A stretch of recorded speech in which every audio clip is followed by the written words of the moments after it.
Hey, ladies and gentlemen, don't forget, all right? Make sure you log it in and you remember to check out my good friends over at the Broken Table Podcast live on YouTube.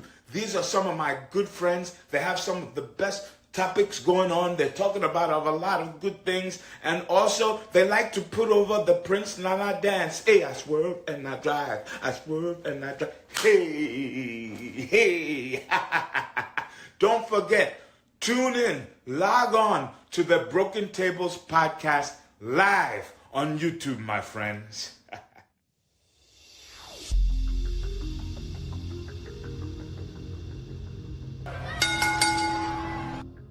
What's going on, guys? Welcome to the Broken Tables Podcast. I am your host, Jeffrey Vegas, here as always with our Broken Predictions champion and co-host, King Rome. How you doing tonight, sir? I'm doing good. How are you? I'm doing great, man. That was a pretty good 3 hours of wrestling. And, you know, as many times as I've said I don't want to have to do 3 hours, these last two times have been pretty entertaining, you know what I mean?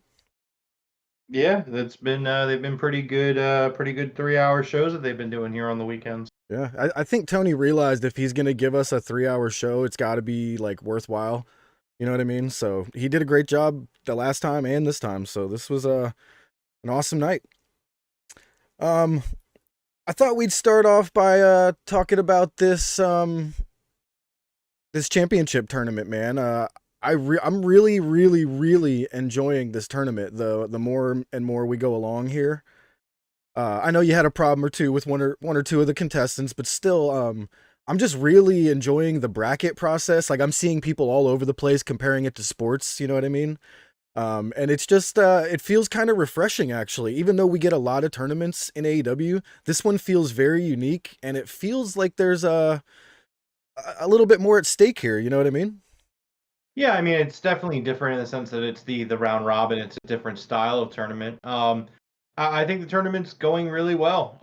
Yes, I still have issues with some of the people in the tournament, but like I said on the last episode, it's not a detriment to the tournament. It's just, you know, it was something that the tournament could do to be a little bit better. Yeah. But the matchups have been really good so far, and they'll probably continue to be really good. So.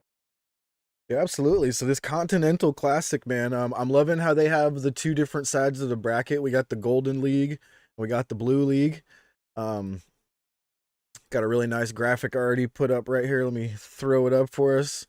You know, for those of you who haven't seen both of these graphics yet, the Blue League, we got Bryan Danielson, Brody King, Andrade Il Idolo, Claudio Castagnoli, Daniel Garcia, Eddie Kingston. And then over in the Gold League, Jon Moxley, Swerve Strickland, Roosh, Mark Briscoe, Jay Lethal, and Jay White. You can see the points there already for the guys who do have points. And I was just noticing in the Blue League, we still have Bryan Danielson and Andrade. Did they announce a match for these two guys in the Classic yet? I think they announced Andrade was wrestling Daniel Garcia next Saturday. So okay.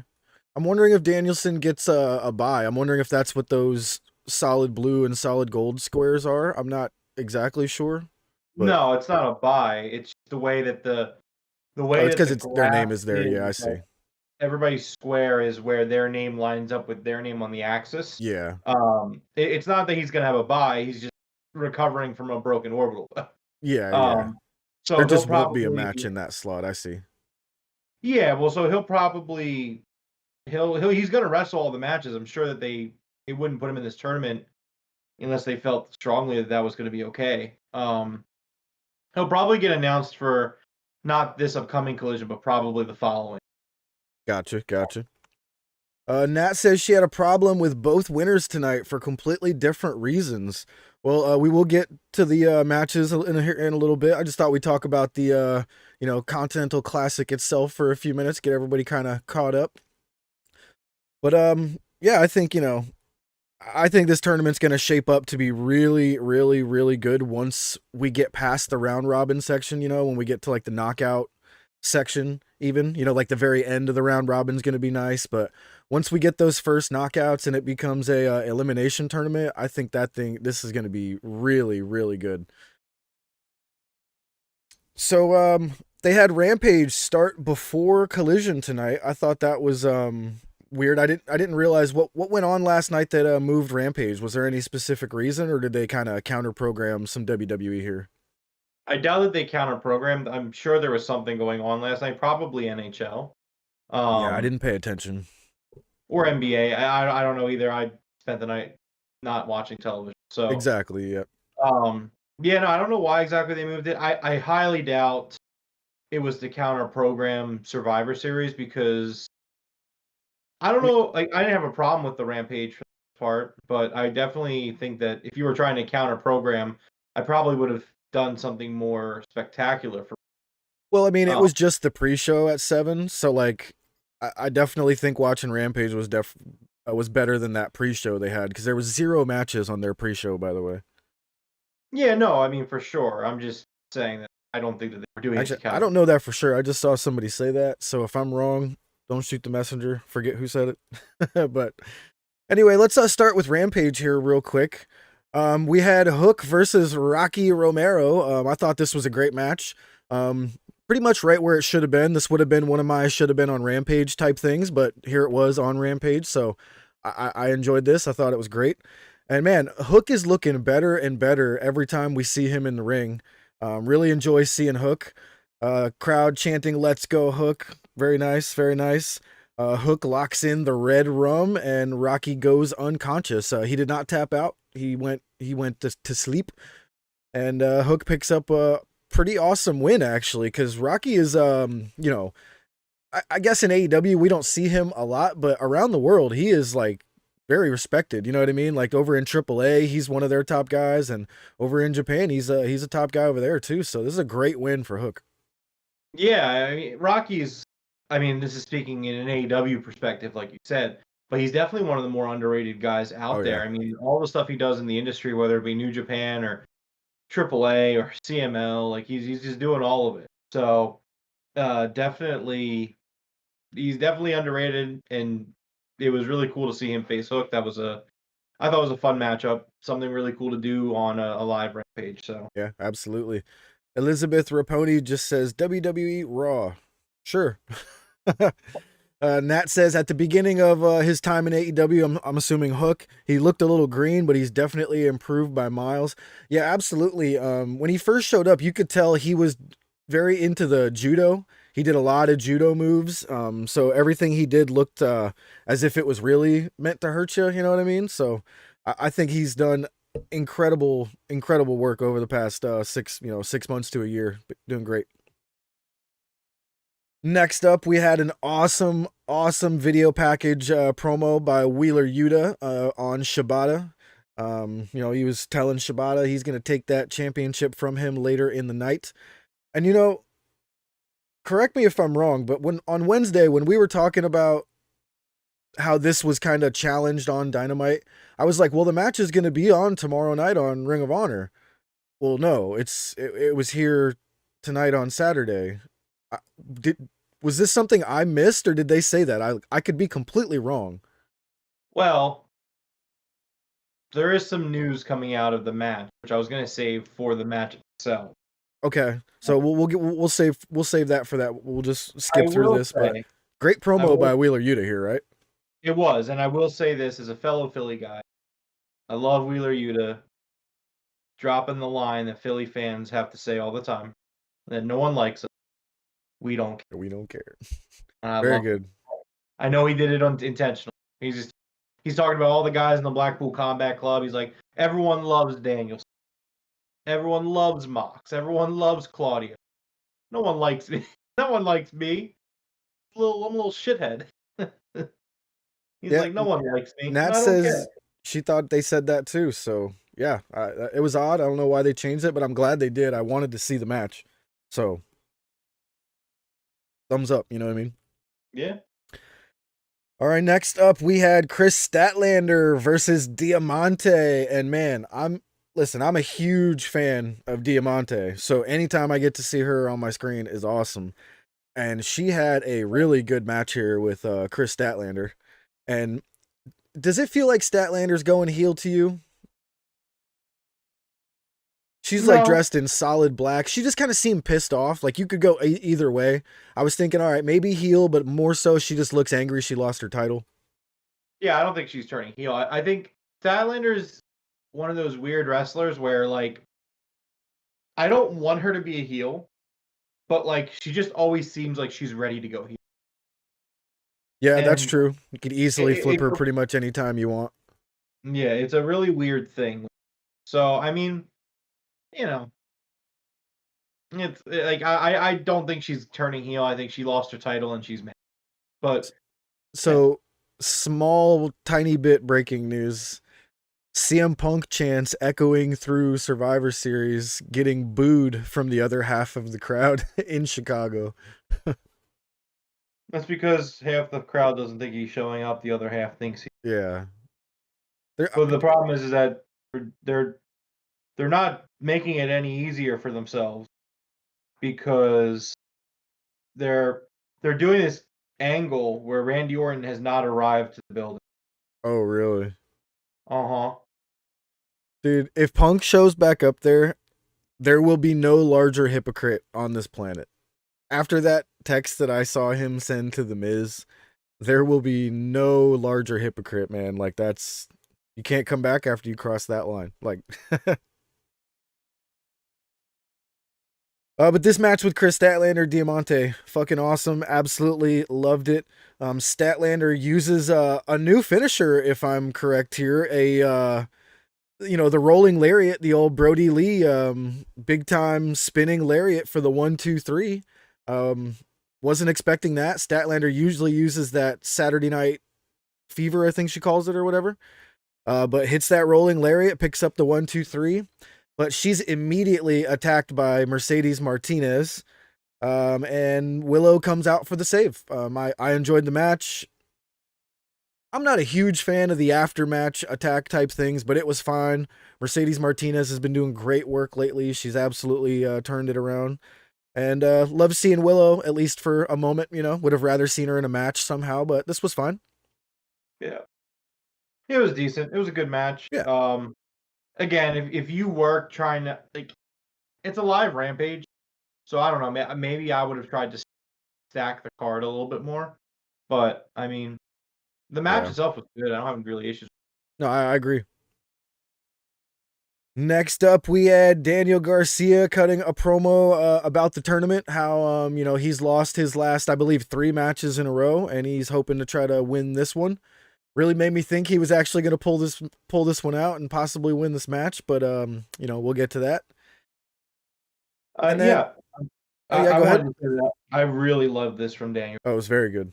I just think that just saying that your confidence is at an all-time low and just kind of going into this like I need to do well in this tournament to prove that I'm not a loser. I don't think I'm a loser, but I need to prove that I'm not. And I just thought that it was a really great promo. We're kind of on a run right now in AEW with these really real feeling promos. They did a really great one with Matt Menard after Dynamite. And it was an incredible promo and just continuation of it where it's like Daniel Garcia just absolutely killing it. Just real promo. Like you got to try to get these promos to be a little bit more real and a little bit more natural. That's when the promos are at their best. And just having Garcia kind of sitting around in the arena before the show, just the whole vibe of it was very well. Yeah, I completely agree. All right, next up we had the Kingdom cutting a promo on Adam Cole, essentially, and a little bit of Roderick Strong. And dude, I gotta tell you, without Roderick Strong being with these two guys this time, I expected this to be terrible. These guys were actually great in this promo for probably one of the first times that I have ever truly enjoyed the Kingdom when it was just, Mike Bennett and Matt Taven. Were you impressed as well from these guys, or was I just kind of, I don't know, am I tripping? I thought it was fine. I mean, I don't hate the Kingdom, but the Kingdom doesn't like blow me away on a regular basis. No, by no means. Like, I've never really enjoyed these two guys. The whole Wiener Punch thing, I'm just kind of like, okay. But there was none of that goofiness Wiener Punch crap here. It was just like they were being fairly serious, and I actually enjoyed it. I was like, wow, all right. Yeah, I mean, it was, like I said, it was fine. I mean, obviously, appreciate the shout out, thinking that they're in Philadelphia because it's the other big PA city. Yeah, that was nice. Which I don't know if that gets heat. Like I don't know. Like if they I don't know. Oh, That was a weird. they booed it absolutely. No, Yeah, they the crowd did. booed. But I'm sitting here and I was actually watching it and I was like, would I really be upset if the heel just said a different city in Pennsylvania? Like, here's the thing. My brain originally, for some reason, made me think they were in Buffalo, and it was because Garcia did his promo right before this. So like, yeah. And the Bills play the Eagles tomorrow, so I was like, oh, okay. Like they're doing the whole heel sports team generating heat thing. Like, okay, that's cool. And then I realized, like, wait, no, they're in Pittsburgh. It's like, oh, they're doing like a connection because it's two PA cities. I don't know. They were in Pittsburgh, by the way. I don't think I said that earlier. Yeah, no, that's what I'm saying. So like, I wouldn't say that I was like impressed by it. It was fine, and then it led to a squash match, which we know how I feel about squash matches. So I don't know. Like it was like, okay. Yeah, it did lead to a squash match against a couple of jobbers. I didn't catch their names. Just a squash match, and it was over. We didn't get anything afterwards, which, like I said, I'm not a big fan of squash matches if nothing happens afterwards. They kind of did that promo before, but I felt like we should have got at least something afterwards. So, boo, no squash matches, please. Next up, we had Shibata versus Wheeler Yuta for the Ring of Honor Pure Championship. After about 10 minutes in, Wheeler Yuta had already done 2 rope breaks. So it wasn't looking good for him. But all of a sudden, out of nowhere, Wheeler Yuta hits a low blow behind the referee's back and hits a really, really... this DDT was like a thing of beauty. Like, Wheeler studied for this. Jake the Snake would be proud. Hits this DDT and absolutely takes him out. For the 1, 2, 3. Absolutely loved this finish. Wheeler's absolutely a heel right now. Doesn't care that nobody likes him. He did everything he could in Pittsburgh to get booed, and it worked. He gives Shibata another low blow while going for the handshake of honor. And he gives him another DDT that literally stands Shibata up on his head. And, not everybody knows, but most of us know that Shibata had that head injury. So it just kind of freaks everyone out. This looked incredible. Shibata sold this like $1 million. I mean, this was great. I absolutely loved it. Yeah, so coming out of the match, obviously Yuta ends up winning the Pure title. And they kind of, like you said, they do an angle where he's pretty much not injured, but the doc's looking at him and stuff like that. And Fightful learned after the match that Shibata is going to be going back to Japan for an extended period ASAP. Details weren't given why, just that he was. So I would say that was probably their way of writing for this. Hope everybody's okay in Shibata's family. That definitely sounds like a family emergency type thing, but hope everybody's good. A great match. Absolutely freaking awesome. If you guys have a chance to see like the last minute of this match, these 2 DDTs by Wheeler Yuta are just absolutely things of beauty. And Shibata sells them like nobody else. Fantastic. Hook comes out for the save, scares off Wheeler Yuta, but Wheeler Yuta is the new Ring of Honor Pure Champion. Next up, well, that was the main event of Rampage, sorry. So next up was time for AEW Collision. And we started off Collision with our first match in the Blue Tournament, or the Blue League. It was Claudio Castagnoli versus Daniel Garcia. I thought this was an excellent match, but I'm going to be honest, even with that promo earlier, at no time did I feel like Daniel Garcia was winning this match. I don't know why. It feels like Daniel Garcia is still in the middle of a transformation of his character. So, you know, there wasn't any kind of like reason for me to be like, yeah, he's going to pull this one out. You know what I mean? But still was a great match. And the spot where Claudio did the swing on the outside and swung him into the barrier, I don't know if he's ever done that before. But that looked incredible. And I felt like the first time I'd ever seen it. It was awesome. Yeah. But Claudio does wind up picking up the win here. He launches Garcia like 15 feet in the air, hits him with the uppercut. Garcia actually kicks out of this first uppercut. I was shocked. Did you think he was kicking out of that first uppercut, Rome? Yeah, I did. I didn't You think it was did? over. Wow. I Yeah. didn't. But he does kick out. So Claudio gets pissed off, hits him with another uppercut, and then hits him with the Ricola bomb for the 1, 2, 3. Great match. You know, I have a feeling we're going to see Garcia kind of maybe lose maybe one more match and then have to claw his way back. I'm not sure. You think he's making it to the next round? I do think he's making it to the next round, Yeah. actually, yeah. I think that this tournament's going to be a real transformation for him. I look at the blue bracket, and I just see him as kind of that one guy on that side where, yeah, I mean, Brody's there too, but it just seems like Garcia is just kind of there waiting to take that next step, and I think that he's definitely going to do it in the tournament. I think that you're really onto something there where he'll probably drop his next match to Andrade, and then I would say like he probably doesn't lose another match until he's like out of the tournament. Yeah. And I think we're going to see a similar story with Daniel Garcia and Mark Briscoe, but I think Garcia is going to actually win his, you know, match to make it into the next round, and I think Briscoe is going to lose his, you know what I mean? Yeah. So we'll see. Next up was Eddie Kingston's promo on the importance of the tournament. And, you know, he really didn't want to do this interview. Like most of the time, Eddie doesn't want to do his, you know, these stupid interviews.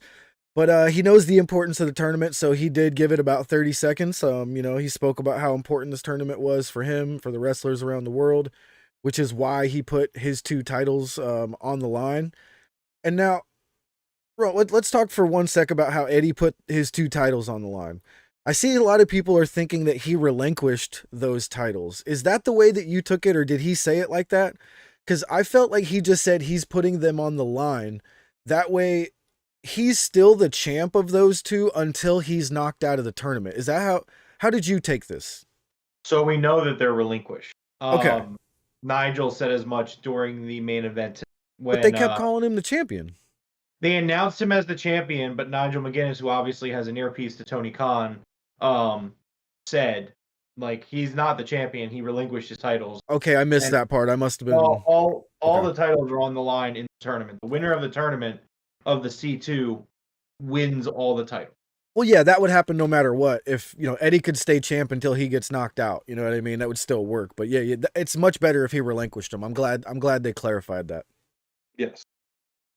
But yeah, this was a good little promo from Eddie. I like how Eddie doesn't like doing the promos, but he's like forced into them, and I like how he kind of breaks the wall, you know, the 4th wall of having the guy off screen counting him down and stuff. I enjoy those. My only thing with it is that it just kind of came off as a little redundant to me. Considering that we had the cold open with Collision, and he's one of the promos saying basically what he said during this promo. So that was my one thing with it, where I don't know if we needed it. Like, it wasn't bad; it was really good, but like you literally just had Eddie Kingston, and maybe that could feed into why he's so annoyed. He says he actually has a line. He says like, "I thought I said all this in the cold open. Okay, I'll do it again." Which, like, kudos to Eddie for realizing, like, yeah, like that wasn't really super well planned out television. I don't know why we needed the cold open pre-tape and then him saying the exact same thing in a promo like 10 minutes later or whatever, 20 minutes later, whatever it was, but okay. Yeah, that's cool. All right, next up we had Killswitch versus 2 random dudes, I think, but then I saw that it was the boys. So it was Luchasaurus, formerly known as Luchasaurus. It is now Killswitch versus the boys. in I guess a handicap match, but I would call that a handicap match for the boys, to be honest. And he absolutely annihilates them. He destroys one of them on a chair. And obviously Luchasaurus picks up the win here. And as Luchasaurus is just destroying the boys, Adam Copeland comes out for the save. He absolutely destroys Luchasaurus with this chair. He rips the bar off of the chair like he did back with his match with Roman Reigns. He puts one of the boys in the, puts Killswitch in the crossface with the bar. Hits him with the concerto. And to everybody's amazement, Luchasaurus starts to get up. Now, he didn't like sit up like Kane would or like The Undertaker would, but he started to get up. And even that is pretty crazy after a concerto. Usually people are twitching, after that. But Adam Copeland absolutely annihilates him with a curb stomp onto the chair and hits him with a second concerto to finish him off. And this was great. I think Adam Copeland is doing awesome right now. Him and Christian Cage, it's too early to say for Adam Copeland doing the best work of his career because that's obviously not the case yet. But Christian obviously doing the best work of his career in AEW. And, I have a feeling we're going to be saying that pretty soon, about about Adam Copeland. So.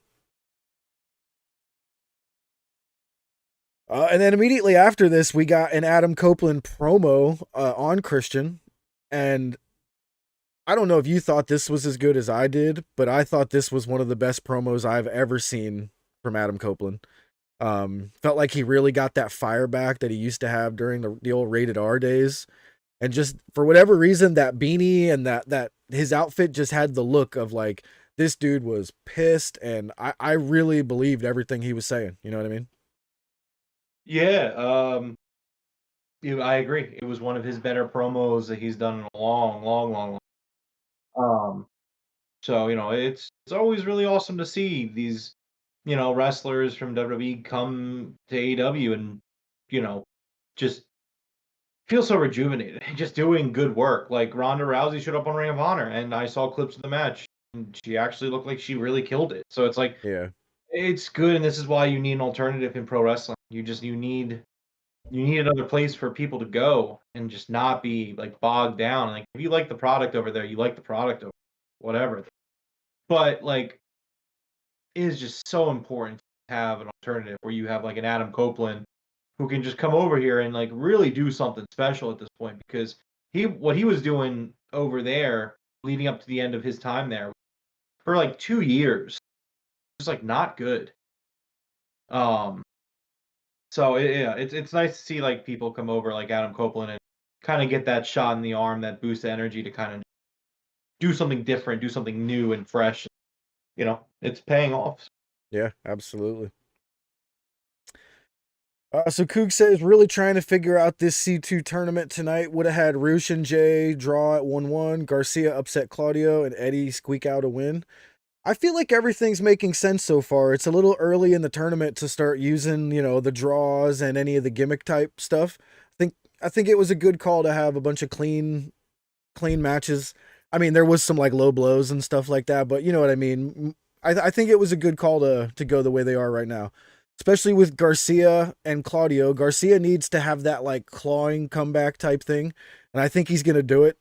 I think we're okay for now, Coog. It's just not how you would have booked it, or maybe even not how I would have booked it so far, And Rome would have had some different people in here too, So everybody's a little different on it at the moment, but I still think we're doing pretty good in this tournament. I'm really excited for December, to be honest. Next up, we had Buddy Matthews and Malachi Black honoring the House of Black versus Commander and Gravity. This was a good match. Nothing insane to write home about, but I did think it was a great match. We got all the cool spots from Commander where he walks across the ropes and everything like that. Absolutely love it. But there was a few spots with Gravity here where him and Malachi Black just were not on the same page. And I don't know if it was because of a little bit of a language barrier or what was going on there. But Malachi would kind of give whatever signals to Gravity, and he was like, huh? And Malachi was like, fuck it, and just absolutely annihilated him with something. Like every time it was either a knee to the face, just fucking throwing his ass to the ground. Like, the knee to the face almost looked real. I was like, damn, he just almost knocked his ass out. But it wound up still being a good match. Just, I don't know what happened there with Gravity for a few seconds, but, it was fine. And the House of Black do come out with the win here. The Commander and Commander and Gravity go for a double frog splash, but they both get the knees put up. They both get smashed by a double. I forget what that finisher was, but what's that finisher House of Black does? Oh, do you mean like the one where he kind of pulled him in and kneed him in the face? Yeah, I think it was whatever it was. I kind of like blinked and it was over, and the House of Black got the pin. All I saw was them put the double knees up, and then they grabbed somebody. It almost looked like they were gonna do the BTE trigger, and then it was over. I like blinked and it was over. Yeah. It was funny that you pointed out Gravity, because I was trying to remember, because I guess maybe I don't know how long it's been since the last time I saw a Gravity, because I was watching this match and I kept thinking to myself, like, has Gravity always been like this slow? And like, I don't know, like for his style, like I need him to be fast. Like I like when you have like Commander, like kind of like bouncing around and doing crazy, awesome, cool stuff, and then he tags in and Gravity comes in. Gravity's doing similar stuff, just a lot slower. And I know he's got the gimmick where he's like moonwalking, but like or spacewalking, but like I don't know. I'm gonna be honest. Like, see another match of his to remember, because it's like he needs to pick up the pace a little bit, because he was kind of just doing moves, and I was like, man, I feel like this guy's just so slow. Yeah, I'll be honest. Of all the lucha guys we get in AEW, I love just about every one of them. Gravity's the only one that's kind of just not working for me. I'm just like, okay, he's fine. But, if you were to ask me to get rid of one out of the entire group so far, he would absolutely be the guy that, I'm just not into the whole slow motion walk thing. And, the spacesuit tonight wasn't doing it for me. I don't know what it was. But Commander, man. The stuff Commander does in the ring is just incredible. So the match was a little bit off, but I love seeing Commander, and Malachi Black being back in the ring is great. So don't have too many problems with this match. I just, it is what it is. Yeah, I mean, I thought the match, like you said, like we're talking about, I think the match had a lot of issues. It had its fair share of issues. But I mean, I do really like that the House of Black are getting featured a lot in this episode. Yeah. I think that's really awesome to see. And yeah, we'll talk more about the House of Black, obviously, in the coming segments. But, they got the win. And here's the thing, and I've said it before, and I'll say it again. I will always be okay with this kind of match over a squash match, because you very easily could have booked the House of Black to squash a team and, like, done it. Like, what you did here, way better, because you know what? It was two guys. I know Commander signed. I don't think Gravity signed. I don't remember. But regardless, you have two guys who are regularly showing up on TV. I would not consider Gravity an extra, as opposed to just an unsigned worker who does matches with the company. Like, you bring them in and you let them have a tag match. Was the match very good? No. But I would rather this than a squash. Do more matches like this. Obviously, make sure that the matches are better, because this one wasn't very good. But like, this is where I more so want to be. I would rather, because I seen that in the chat. I think she said that there was no question who was going to win this. And it's like, no, but like, it's okay for you to have matches like that. However, you want to make sure it's at least entertaining and that there's something to watch instead of just like a squash match. So I still thought it was entertaining. I just felt like the House of Black should be in something a little more. That's all. No, but that's what I'm saying. I thought that this was more entertaining than a squash match. Yeah, absolutely. Definitely. Which is a good thing. It's a compliment. 100% agree that these are way better than squash matches. So that's, Yeah, absolutely. All right, next up, we had, dude, I laughed so freaking hard when this happened. So Tony Schiavone, I think it was Tony Schiavone, says, and we're going to go backstage to Darius Martin and Action Andretti. And I audibly yelled out, I was like, why?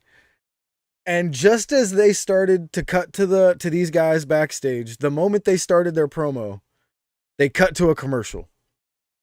And I believe you said, did I just will this to happen in Discord? And I was like, dude, me too. I was like, why? This was absolutely hilarious. I was just like, thank you, TNT. What did you think of this? Because I know you thought this was funny. This was hilarious. Yeah, I mean, I'm happy Dante's back. By the way, Randy Orton did show up at Randy's Survivor. here. Randy. Yeah, Randy Orton did show up at Survivor. And just as I got rid of Randy on the thing, oh, Well, you should still not have him, but well, he's yeah. gone. So,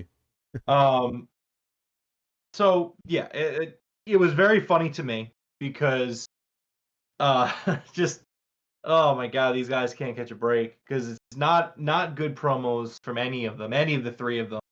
And so of course, like it cuts to commercial as Dante's showing up on the screen, and I'm like, man, that's hilarious because I didn't want not a promo.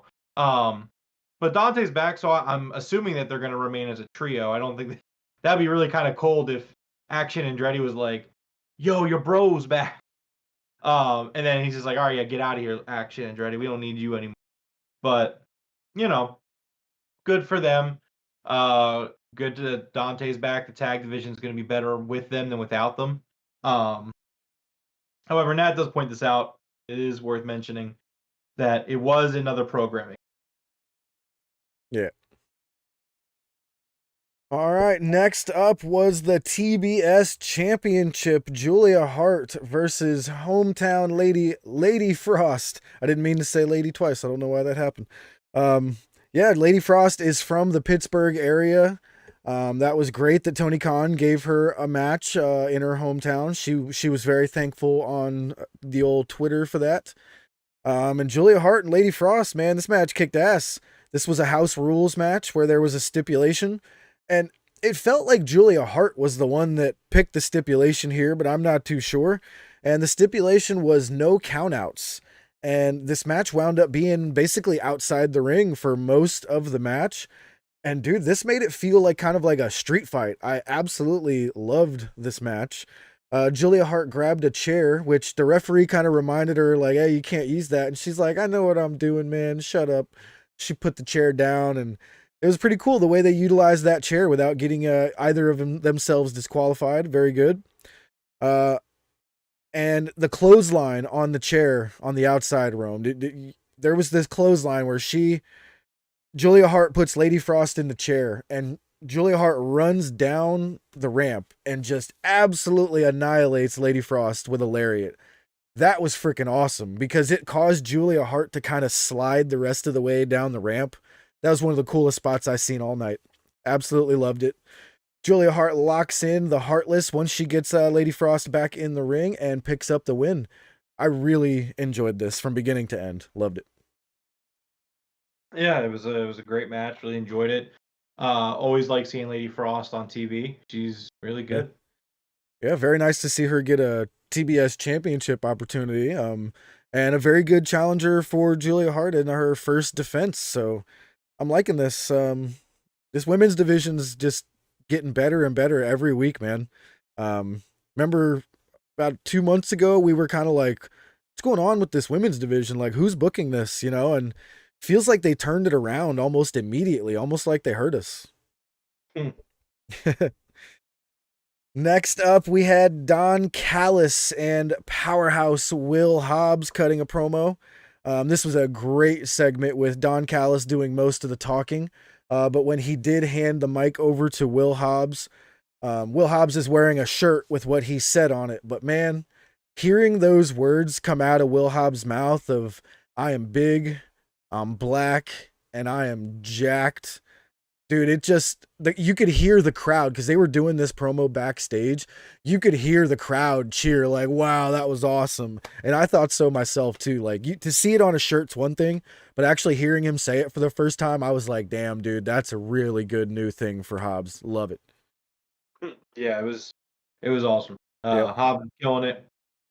And Yeah, it would be really cool if Hobbs was on the gold bracket of the C2. Not though. Yeah. All right. Next up, we had FTR versus The Righteous. And I do believe they announced that FTR were voted the #1 tag team of 2023. But was it by Wrestling Magazine? It was with PWI. Yeah, Pro Wrestling Insider. There it was.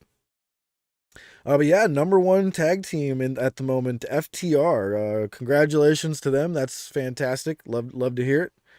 And this was a good match. I love The Righteous, love FTR. Man, FTR Hair Trigger, man. That dude, for some reason, it's the first time that this has ever occurred to me, and I was kind of wondering how I never put this together. Does he remind you of Chris Benoit at all when he goes like 100 miles an hour? No. No? For some reason, No. it just, tonight, it like gave me flashbacks of being a kid of watching Chris Benoit hit the ropes, man. I just love when he gets that hot tag and he starts going crazy, you know? Yeah, I guess so. But I mean, yeah, the match was good. But what I really want to talk about, post. Yeah, so FTR does pick up the 1, 2, 3 here with the big rig. And post match, the House of Black get on the microphone. I'll let you go ahead and take this one away, man. So they show up. They tell FTR, and it's like, guys, Malachi Black says, he's like, no one's coming to help you. He says, no Cesaro. Now he says Cesaro, not Claudio, but no Cesaro, and Cesaro's not coming to help you.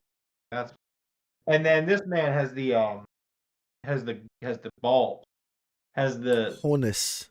yeah, he's got the gumption to say CM Punk's not coming to save you. And I don't think this means it. It doesn't change anything. However, My brain was like, does this mean anything? I don't know. I don't think so. I don't know. I don't I don't think it does, but I would be I gotta say, it is extremely refreshing.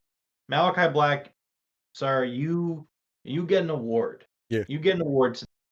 We don't hand out awards here on the podcast. We don't give out game balls. But you get the game ball for the night. Because you did something that no one else in the company really has the balls or the guts to do. And like, we tiptoe around issues here. Like, we let issues get bad and to the point where we have to fire them and all this. But you know what? At least Malachi Black was like, you know what? I don't fucking care. I'm gonna say his name. He's not Voldemort. CM Punk. He just says it. And you know what? Some people are mad. I know AEW fans are mad. But at the end of the day, at least someone has the guts to act like the dude was here. So, I'm just gonna leave it at that.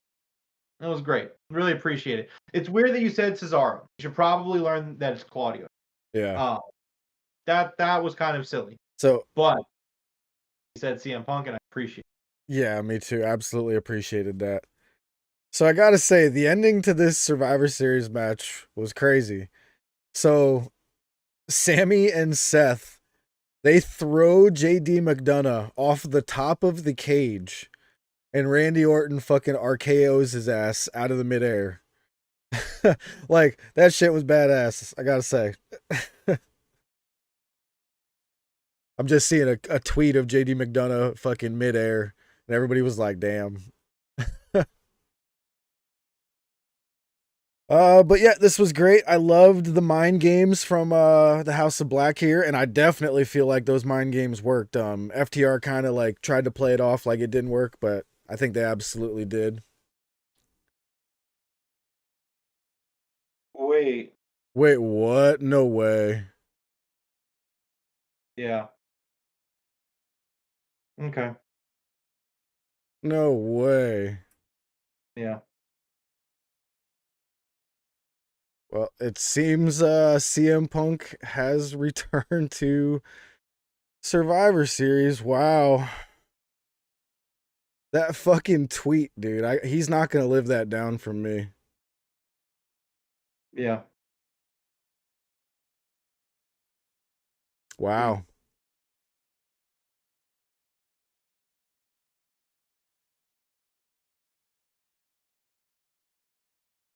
Wow.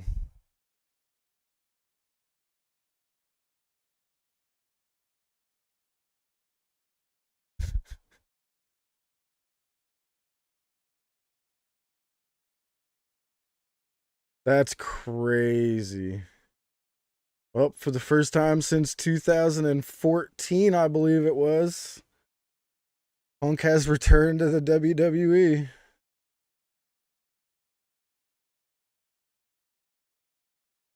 You know, they remastered the song yesterday, and that gave me a weird ass feeling. Still didn't think it was happening though.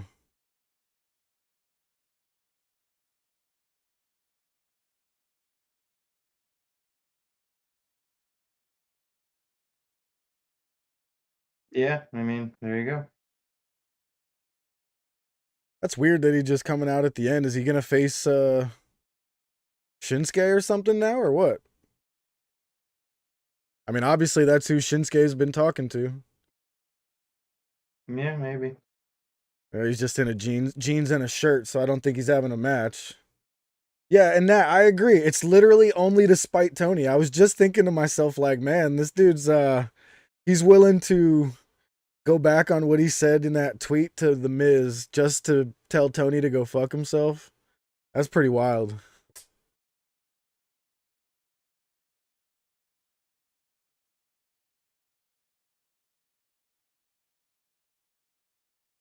Yeah, you know, it's wrestling. It's crazy. All right, let's move on here. That's wild. So next up, we did have a recap of Ricky Starks and Big Bill beating up Jericho after Dynamite or after the Full Gear media scrum.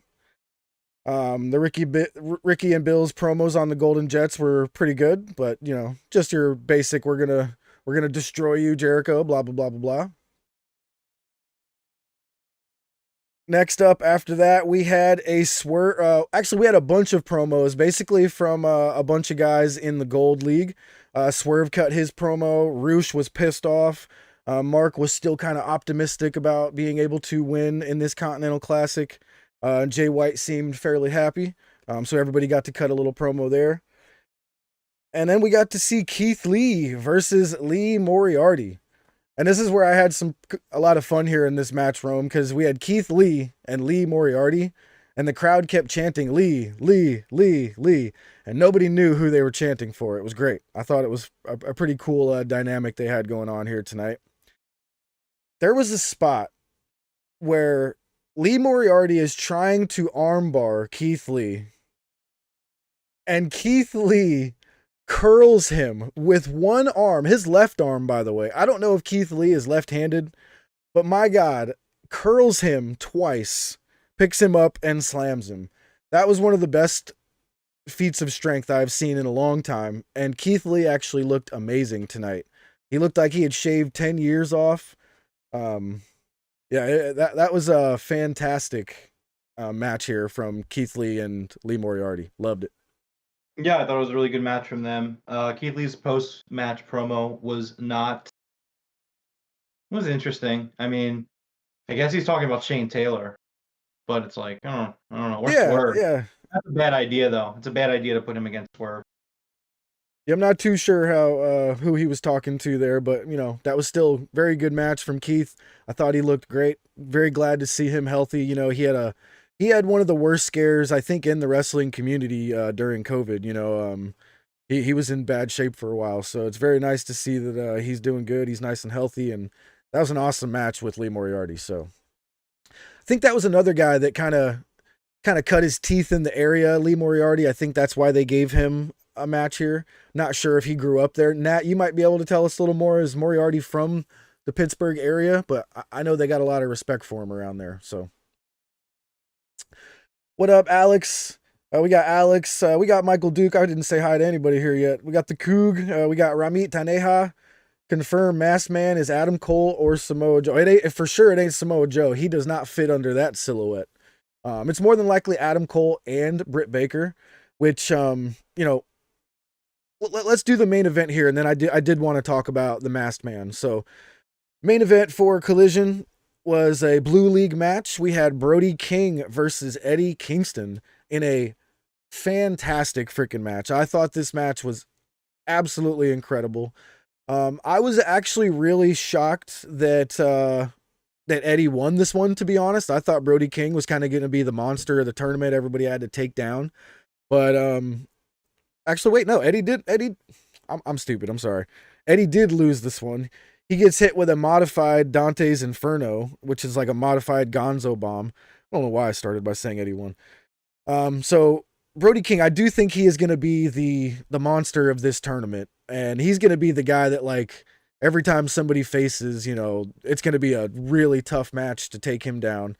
And he does defeat Eddie Kingston here tonight. He picks up that 3 points.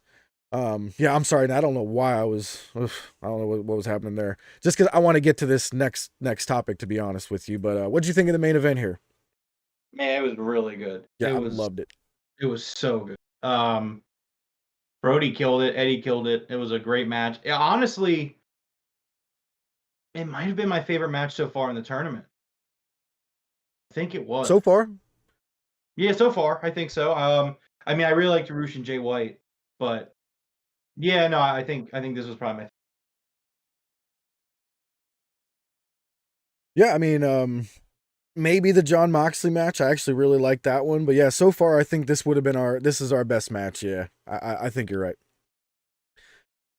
So I want to talk about the Masked Man, and obviously CM Punk has just shown up at the end of Survivor Series, so that definitely eliminates our, you know, suspicion that it was CM Punk. So it leaves us with, you know, mostly everybody's been thinking Adam Cole and possibly Britt Baker. And now we were in Pittsburgh tonight for a Rampage and Collision special. 3 hours in Pittsburgh. No Britt Baker. As far as I know, Britt Baker is healthy. I don't think there's any injuries to her as far as I can tell. I could be wrong. I hope I'm wrong. Or wait, I don't hope I'm wrong. What the hell did I just say? Anyway, I hope there are no injuries to Britt Baker. And as far as I can tell, she just wasn't there. And for me, that almost ensures that she is, or at least is part of this Joker storyline. Because with her not showing up in Britsburg, Britsburg, there's got to be a reason. And I would feel like the only reason at the moment is that she's the devil. You know what I mean? You can't bring her back yet because we're in the middle of this devil thing, you know? I don't know. Do you feel like that helped you solidify your choice for Britt Baker at all? Yeah, no, it's Britt Baker. It's Britt Baker and Adam Cole. Yeah, I think it's both of them for sure. What up, Sadesh? CM Punk in WWE? Yes, sir. It's not the Joker, it's the devil. I mean, it's the same thing. It was the Joker who showed up, you know, and he was the devil. I get it, you know. But yeah, I thought this was a great 3 hours of wrestling here tonight. CM Punk showing up in WWE was not what I thought was going to happen for sure here tonight. I just can't help but be like, bro, that's very petty. Seems like he only did it to get back at Tony. So we'll see where that leads to. He looks weird. He's got a weird haircut. That's odd. I don't think I've ever seen CM Punk with that haircut before. But this was a great 3 hours of wrestling here tonight for AEW. If you guys have not already, please drop an elbow on the subscribe button. You can hit that like button as well if you don't mind. Rome, what do we have announced for Wednesday? I know they announced a shit ton of matches for that Gold League, and I think even a couple matches for the Blue League. What do they got going on Wednesday? Unfortunately, I did not catch them. I was actually eating dinner. Okay, let me see if I can scroll here real quick and find them. Ironically enough, I do not see any match. I think that they announced... Oh, man, I think it's Swerve and Jay White. I remember seeing... Yeah, I do see Swerve and Jay White. That is confirmed for Wednesday on Dynamite. Yeah, what else we got? We got Mark Briscoe versus Rush on Wednesday as well. Let's see here. It looks like Moxley versus Jay Lethal. That should be good. That should be really good, actually. Can't wait for that one. Yeah, Michael, we're with you as well. Britt Baker, almost for sure. I think it's going to be multiple people, you know what I mean? let's see here. Yeah, Jay White, Swerve. I think those are the only 3 I see so far for Wednesday. And for Collision, I do see something as well. Where did it go? I lost. So Collision, actually no, this is Wednesday. So yeah, Jay White, Swerve. Let's see here. Collision, I got Bryan Danielson versus Eddie Kingston. So there we go. That'll be next week on Collision. Let's see. Blue League on Collision will be Garcia versus El Idolo. And that's it I can see for Collision so far. So that's a good number already announced. But we should have more announced here. And if not, we'll post them in the Discord. If you're not part of the Discord, go ahead and hit that link there. Nightbot just posted. Join us. You know, we talk about all kinds of stuff in the Discord pretty much all day, every day. Rome, is there anything else that you wanted to talk about? No, not really. I think the C2 is going really well. I think that, yeah, some good matches tonight. I enjoyed the C2 matches tonight more than Wednesday, I think. Yes, no, true. No, it was a good 3-hour episode, show. Yeah, actually, I very much enjoyed it. All right, man. Well, why don't you go ahead and close us out? I think that'll do it. Sure. I think this has been episode 190. Is it episode 190? 189? 88? Wednesday you said 180. Then 189. Okay. No, so that means tonight is 190. It's 190 of the Broken Table Podcast. Thank you everyone hanging out with us here tonight. Make sure you leave a like, subscribe, become a member. It helps the channel so we can put on a better show for you guys. Join the Discord where we talk about a bunch of cool stuff, wrestling, video games, movies, music, all that good stuff. I think that's just about it. Follow me on Twitter. Follow Jeff on Twitter. That's all I got. All right. Well, thank you guys very much for joining us here tonight. Like I said, on your way out, please drop an elbow on that subscribe button if you haven't already. You can blast that like button with an elbow as well if you want. But thank you guys very much for hanging out with us here tonight. And until next time, top guys out.